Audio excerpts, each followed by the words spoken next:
अगर दिमाग में मेमोरी पावर की सिम होती तो हम सब अनलिमिटेड प्लान लेकर घूम रहे होते, लेकिन असल में हमारा प्लान तो ऑन है।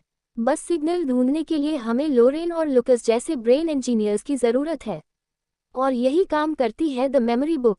हेलो दोस्तों, मैं हूँ आपकी देसी समरी वाली, जो न सिर्फ याद दिलाती है बल्कि हर बोरिंग किताब को बॉलीवुड की तरह ड्रामा में बदल देती है। तो चलिए सीखते हैं वो मस्त मेमोरी हैक्स जिनसे आपका दिमाग बोलेगा, भाई अब तो मुझे कुछ भी याद करने दो। लेखक की पहली सोच, मेमोरी कोई मैजिक नहीं, एक सिस्टम है। हैरी और जेरी कहते हैं, याददाश्त कोई जन्मजात गिफ्ट नहीं बल्कि ट्रेन की जा सकने वाली सुपर स्किल है। आपको अपनी ब्रेन पावर को एक्टिवेट करने के लिए माइंड को एक मशीन नहीं बल्कि परफॉर्मर समझना होगा, जो जितनी बार स्टेज पर जाएगा उतना स्टार बनेगा। सोचिए जैसे आपकी मम्मी बिना मोबाइल के पड़ोसन की बेटी की शादी की सारी डिटेल याद रख सकती हैं। वो प्रैक्टिस और विजुअलाइजेशन का कमाल है। लेखक की दूसरी सोच, पैक सिस्टम, दिमाग की चिट्ठी वाले खूंटे। पैक सिस्टम का मतलब है हर नंबर को एक विजुअल इमेज से जोड़ देना, ताकि जब भी आप कोई लिस्ट याद करना चाहें तो उस इमेज के साथ वर्ड को जोड़कर रिकॉल कर सकें। उदाहरण, 1 इक्वल्स सूरज, 2 इक्वल्स जूता, 3 इक्वल्स पेड़, 4 इक्वल्स दरवाज़ा। अब अगर लिस्ट में है बनाना, बुक, फोन और ग्लास, तो आप सोचिए, सूरज बनाना फ्राई कर रहा है, जूता बुक पढ़ रहा है, पेड़ पर फोन टंगा है और दरवाज़ा ग्लास पहनकर घूम रहा है। जितनी क्रेजी आपकी विजुअलाइजेशन उतनी पावरफुल आपकी याददाश्त। लेखक की तीसरी सोच, सब्स्टिट्यूशन टेक्निक, जब वर्ड का मीनिंग नहीं साउंड मायने रखता है।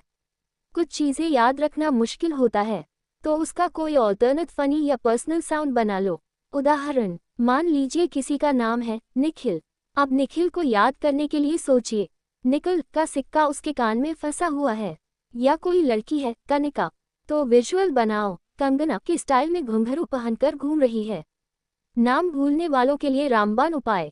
लेखक की चौथी सोच, चेन लिंकिंग टेक्निक, कहानी में जोड़ो, रटा नहीं मारो। जैसे ही कोई लिस्ट याद करनी हो उसे एक ऐसी मजेदार कहानी में बदलो जहां एक चीज से दूसरी अपने आप याद हो जाए। उदाहरण, मान लीजिए लिस्ट है bread, butter, knife, Apple, mirror. तो सोचिए, ब्रेड को बटर से स्लाइड किया गया, नाइफ ने उसे काटा, कटे हुए ब्रेड में एप्पल का रस गिरा और फिर सब कुछ मिरर में रिफ्लेक्ट हो रहा है। याददाश्त की चाय तब सबसे ज्यादा स्ट्रॉन्ग होती है जब उसमें ह्यूमर और ड्रामा की चुस्की हो। लेखक की पांचवी सोच, नंबर 2 लेटर कन्वर्शन, डिजिट भी दोस्ती कर सकते हैं। द मेमोरी बुक एक खास न्यूमेरिक कोड सिखाता है जिसमें 0 से 9 तक हर डिजिट को एक साउंड से मैप किया जाता है। 0 equals S Z, 1 equals T D, 2 equals N, 3 equals M, 4 equals R, 5 equals L, 6 equals J C H, 7 equals K, 8 equals F V, 9 equals P B. अब इससे वर्ड्स बनाओ और नंबर्स याद रखो। उदाहरण, if you want to remember 42 R जोर N, you can link it to rain. तो अगर किसी का एज 42 है तो सोचो वो बारिश में भीगकर बर्थडे केक खा रहा है। देसी वर्जन, अरे वही अंकल जिनकी शादी वाले दिन बारिश आई थी, 42 वाले। ब्रेक टाइम दोस्तों, अगर अब तक आप ये टेक्निक सुनकर सोच रहे हैं, यार ये तो मम्मी भी कर सकती थी, तो कमेंट करके बताएं आप कौन सी टेक्निक आज से यूज करने जा रहे हैं। और हाँ, लाइक और सब्सक्राइब करिए, क्योंकि अगले पार्ट में ब्रेन को और भी मजेदार एक्सरसाइज देंगे। लेखक की छठवीं सोच, फेसेस और नेम्स याद रखने का असली फॉर्मूला। किसी का नाम भूल जाना आम बात है, लेकिन टेक्निक सीखकर ऐसा भूलना बंद किया जा सकता है। फेस को ऑब्जर्व करो, कोई खास फीचर चुनो, फिर उस फीचर से नाम को जोड़कर एक सीन बनाओ। उदाहरण, अगर किसी का नाम है रमेश और उसकी मोटी नाक है, तो सोचो रामायण वाला रमेश अपनी नाक से घंटा बजा रहा है। अब वो बंदा दिखेगा तो घंटा भी बजेगा और नाम भी याद रहेगा। लेखक की सातवीं सोच, कंसंट्रेशन, बिना फोकस के मेमोरी सिर्फ मिराज है। हैरी और जेरी बताते हैं कि मेमोरी काम तभी करती है जब माइंड फुली प्रेजेंट हो। मतलब अगर आप रिवीजन करते वक्त इंस्टाग्राम स्क्रॉल कर रहे हो तो दिमाग बोलेगा, भाई मैं तो स्वाइप कर रहा हूँ, स्टॉप। नहीं, टिप, जब कुछ इंपॉर्टेंट याद करना हो, लिखो, बोलो, विजुअल बनाओ और उसे किसी नोन इमोशन से कनेक्ट करो। लेखक की आठवीं सोच, प्रैक्टिस प्रैक्टिस प्रैक्टिस। मेमोरी भी एक मसल है, जितना ट्रेन करोगे उतनी ग्रो करेगी। हर दिन 10-15 मिनट की ब्रेन जिम जरूरी है। निमोनिक गेम्स, विजुअलाइजेशन ड्रिल या पेग लिस्ट रिकॉल करो।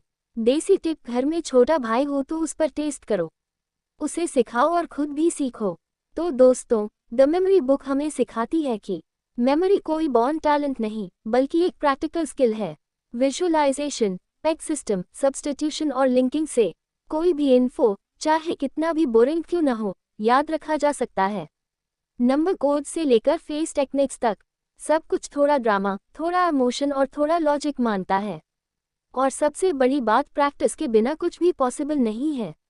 अब आप बताएं, आपने सबसे मज़ेदार कौन सी टेक्निक आज सीखी? नीचे कमेंट कीजिए। अगर समरी ने आपके ब्रेन में थोड़ी इलेक्ट्रिक करंट भेजी हो तो लाइक करिए, शेयर करिए और सब्सक्राइब करना न भूलिए, क्योंकि अगली समरी में फिर मिलेगा दिमाग का फुल ऑन वर्कआउट। और दोस्तों, ये सिर्फ एक झलक थी। अगर आप सच में अपनी याददाश्त को सुपर पावर बनाना चाहते हैं तो पूरी किताब द मेमोरी बुक पढ़िए। लिंक डिस्क्रिप्शन में है, क्लिक करिए और माइंड जिम शुरू करिए। चलते हैं, फिर मिलते हैं अगली धमाकेदार समरी में। तब तक प्रैक्टिस करिए, याद रखिए और मस्त मुस्कुराए।